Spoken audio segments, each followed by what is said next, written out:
This time I want to start, so to say, at the end of the road, namely with the Gestalt prayer. And I would like you to repeat after me the Gestalt prayer, and then I would like some sentences. Now the Gestalt prayer goes something like that.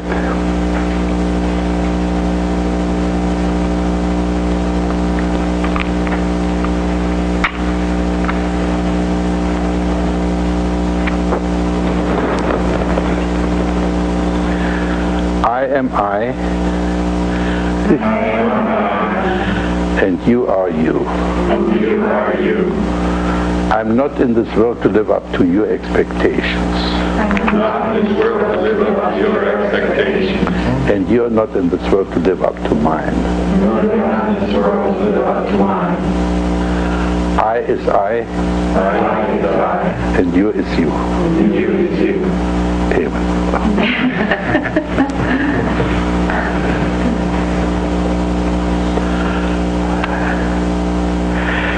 So, let's have some couples to see what they can do with this Gestalt prayer.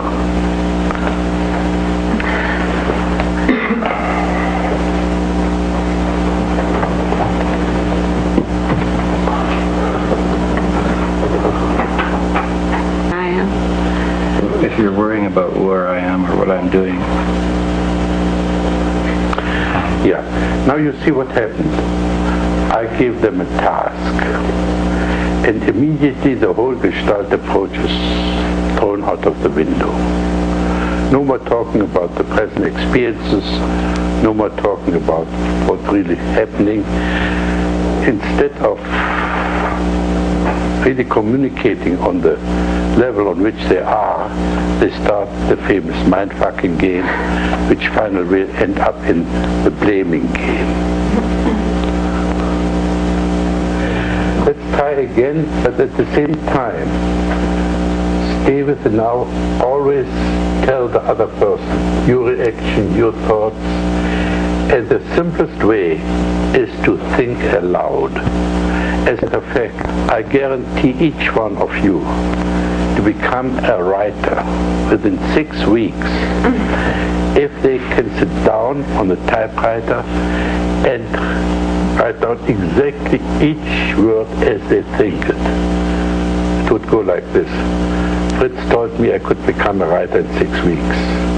I don't believe it. I think it's all rubbish. Now what shall I write now? I don't know. I'm stuck. Nothing comes. To hell with Fritz. You know, if you exactly honestly, just as each word as it appears in your thinking, because thinking is nothing but sub-vocal talking.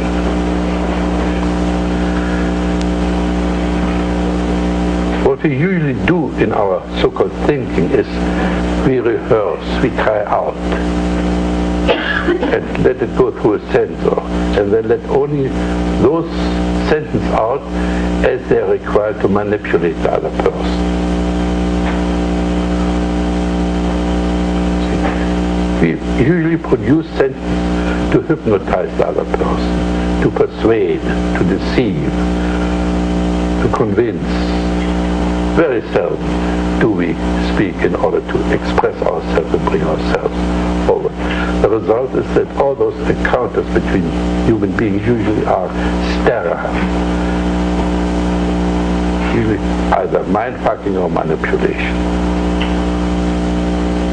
So try again on this basis, you see, on the basis of the expectation thing, but at the same time I experience now this, and so on.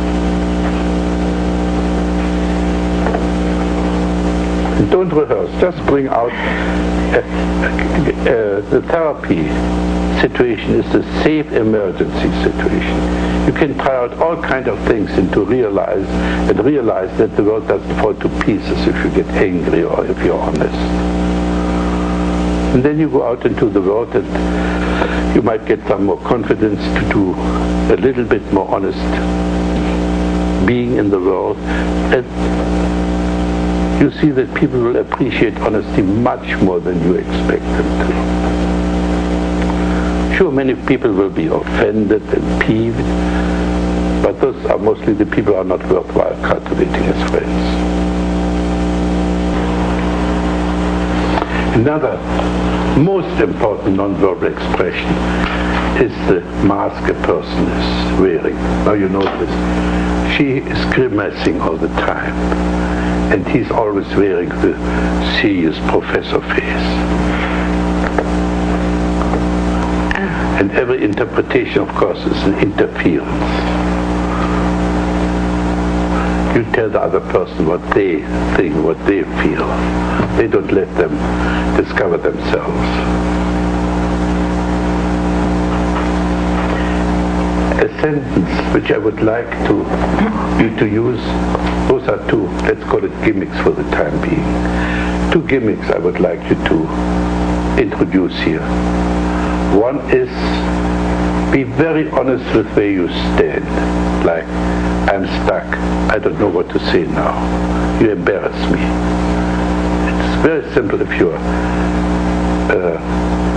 aware of yourself, then just to make that statement that immediately produces some kind of reaction communication. The other is